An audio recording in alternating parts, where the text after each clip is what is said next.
आठ विषय गणित प्रकरण 9 मापन तेमा आज આપણે आईएमपी मुख्य सूत्र देखीશું।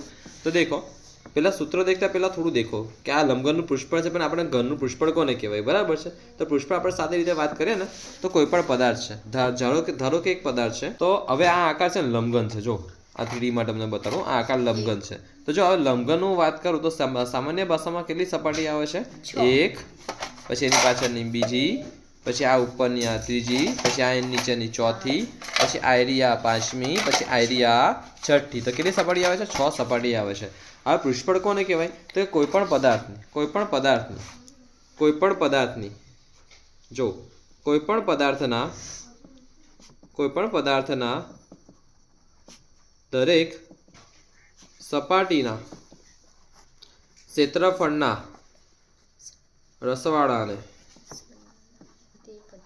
સરવાળાને તે પદાર્થનું પૃષ્ઠફળ અથવા કુલ પૃષ્ઠફળ કહે છે। मीन्स કે આપણે વાત કરીએ લંબઘનની તો લંબઘનનું ધ્યાનથી દેખજો। અહીં આગળ જો એક આશ્રય બનાવું છું હું કોઈ પેન્ટર છે નથી પણ આશ્રય બનાવું છું।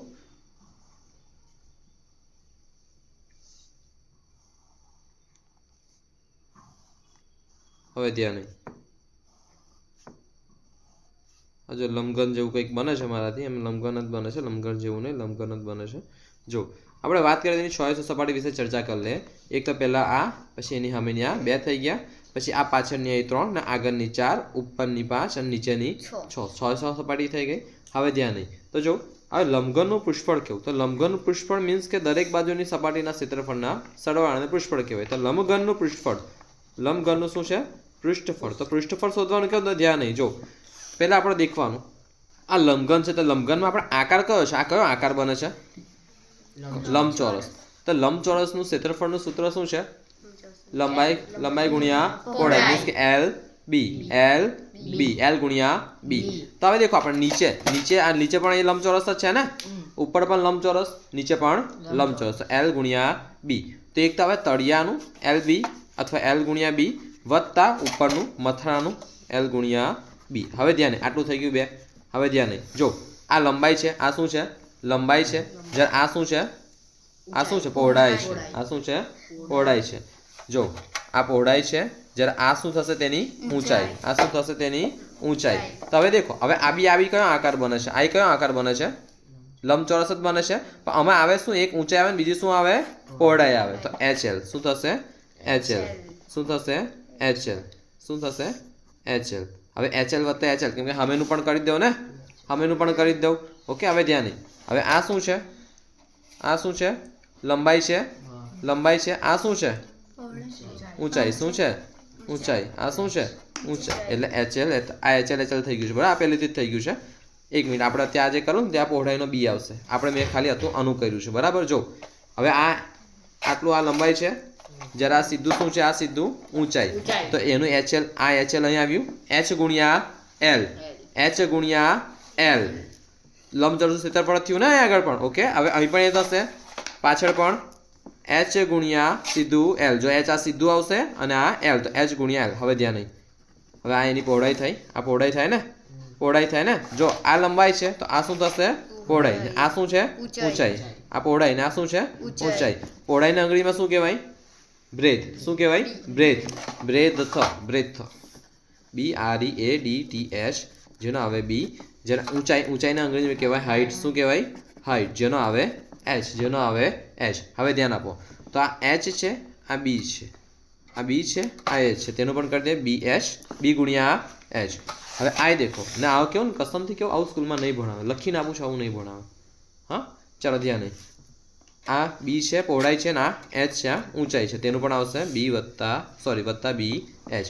હવે ધ્યાન નહીં એક LB વત્તા એક LB કેટલા LB થયા 2 LB એક કેરી વત્તા એક કેરી તો કે 2 કેરી એક HL વત્તા એક HL કેટલા HL 2 HL એક BH વત્તા એક BH કેટલા BH થઈ ગયા 2 BH આટલો સમજ પડી છે ને।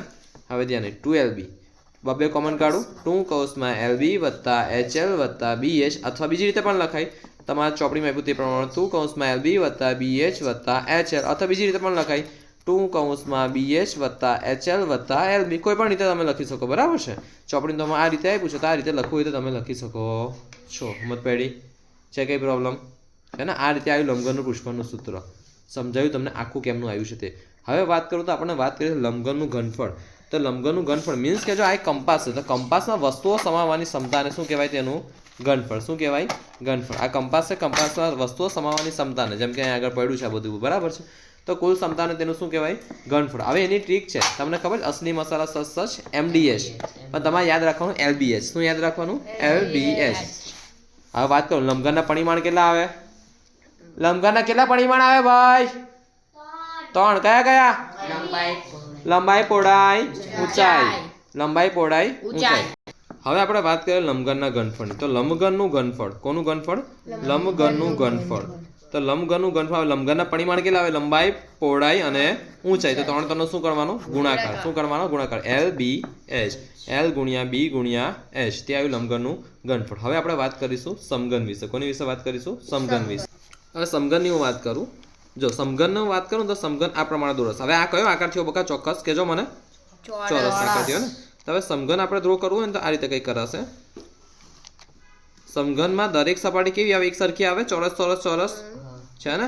જો સ્કેલથી દોરો ને તો સરસ દોરાશે. હવે ધ્યાન આપો, દરેક સપાટી ચોરસ ચોરસ છે ને? સમઘનમાં દરેક સપાટી કેવી છે? ચોરસ ચોરસ છે. અને સમઘનની કુલ કેટલી સપાટી આવે? 6. કઈ સપાટી આવે? 6.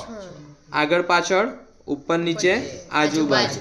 6 સપાટી થઈ ગઈ કમ્પ્લીટ. આગળ પાછળ 2, ઉપર નીચે 2, આજુબાજુ 2, એટલે 2 2 2 6 થઈ ગઈ. તો હવે સમઘનની હું વાત કરું, સમઘનની કેટલી સપાટી આવે? 6. કેટલી આવે? 6. પણ સાદી ભાષામાં વાત કરીશ, જો આપણે ચોરસનું, આપણે જો લંબચોરસનું ક્ષેત્રફળ આપણે પહેલા દેખી ગયા હતા. તો લંબચોરસનું ક્ષેત્રફળ શું છે? આ સમઘનની વાત પહેલા આપણે લંબચોરસની વાત કરતા. લંબચોરસનું ક્ષેત્રફળ શું છે ભાઈ? લંબાઈ ગુણ્યા પહોળાઈ. પણ જ્યાં લંબાઈ કાં તો પહોળાઈ ગેરહાજર હોય ત્યાં ઊંચાઈ હોય. લંબઘનની વાત કરું છું. લંબઘનમાં જ્યાં લંબાઈ ના હોય ત્યાં ઊંચાઈ હોય, અથવા પહોળાઈ ના હોય ત્યાં ઊંચાઈ હશે, બરાબર ને? અત્યારે પાછળ દેખી ગયા આપણે. ઓકે, પાછળ LB, BH, HL વગેરે વગેરે. હવે ધ્યાન નહીં.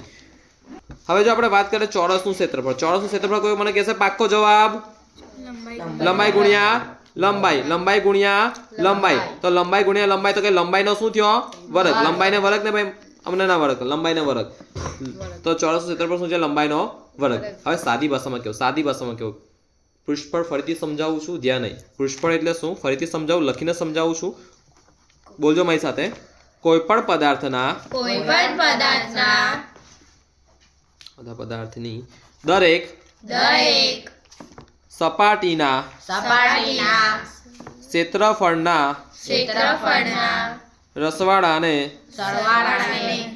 સરવાળાને તે પદાર્થનું પૃષ્ઠફળ અથવા કુલ પૃષ્ઠફળ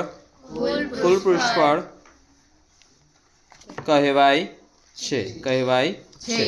દરેક સપાટીના, હવે દરેક સપાટી હું વાત કરું તો ચોરસમાં, સમઘનમાં કેટલી સપાટી છે? 6.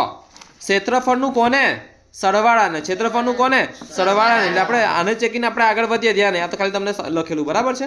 તો ક્ષેત્રફળ જો આ છે, આનું ક્ષેત્રફળ શું થશે? આગળનું ક્ષેત્રફળ. આ ચોરસ છે તો ક્ષેત્રફળ શું થશે? એટલે ચોરસ છે આગળનો ભાગ, તો ક્ષેત્રફળ શું થશે? એનું ચોરસનું ક્ષેત્રફળ શું છે? લંબાઈનો વર્ગ. તો આનું પણ શું થશે? લંબાઈનો વર્ગ. હવે એની પાછળ આ ચોરસ છે ને, તો કે આનું શું થશે? લંબાઈનો વર્ગ. હવે આ આજુનું આ શું છે? ચોરસ છે ને, તો આનું શું થશે? હવે આયરું આ ચોરસ છે ને, આ ચોરસ છે ને, તો શું થશે એનું પણ? હવે આ ઉપર ચોરસ છે ને કમ્પ્લીટ. ઓકે, એમ ત્રાસુ થઈને દેખો તો કે ચોરસ છે, તો કે એનું આવશે લંબાઈનો વર્ગ. હવે નીચે ચોરસ છે ને, તો તેનું આવશે લંબાઈનો વર્ગ. એક કેરી વત્તા બીજી કેરી વત્તા ત્રીજી કેરી વત્તા ચોથી કેરી વત્તા પાંચમી કેરી વત્તા છઠ્ઠી કેરી, તો કે 6L નો વર્ગ. આ શું થયું? ઘનનું પૃષ્ઠફળ અથવા સમઘનનું પૃષ્ઠફળ. આ શું થયું? અને બે વસ્તુ કહેવાય, એવું નહીં કે ખાલી ઘન તમે કહો, સમઘનનું પૃષ્ઠફળ પણ કહેવાય. જો ઘનનું પૃષ્ઠફળ અથવા એને બીજું શું કહેવાય? સમઘનનું પૃષ્ઠફળ. સમઘનનું પૃષ્ઠફળ. આ સમજ પડી કમ્પ્લીટ. હવે ધ્યાન નહીં. જો હવે ઘનનું ઘનફળ કેવું છું? ઘનનું શું કેવું છું? ઘનનું ઘનફળ કહો અથવા સમઘનનું ઘનફળ કહો. સમઘનનું ઘનફળ કહો, સરખું જ છે. હવે વાત કરતો લંબઘનનું ઘનફળ શું છે? લંબઘનમાં કેટલા પરિમાણ આવે? 3. કયા કયા? લંબાઈ, પહોળાઈ અને ઊંચાઈ. હવે સાદી ભાષામાં વાત કરો ચોરસમાં તો જો જે લંબાઈ છે તે જ પહોળાઈ છે અને જે લંબાઈ પહોળાઈ વગેરે છે તે જ ઊંચાઈ છે, બરાબર ને? જો આ 4 છે તો આટલું પણ કેટલું હશે? 4. આ 4 સેમી તો આટલું 4 સેમી, તો આટલું પણ કેટલું છે? 4 સેમી, તો આટલું પણ કેટલું હશે? 4 સેમી. તો આપણે ખાલી એલ જ લઈ લઈએ, બરાબર ને? કે આટલું એલ છે તો આટલું એલ હશે, આટલું એલ હશે ને આટલું શું હશે? એલ હશે. સમજ પડે છે ને? તો એલ બી એચ માં સાદી ભાષામાં આપણે ગણીએ નહીં. તો એમાં શું આવશે? 3 પરિમાણ આવે ને. એક તો જો આ નોર્મલ લંબાઈ છે, પછી એની પાછળનો એક પહોળાઈ હશે ને આ એક નોર્મલ ઊંચાઈ આવશે.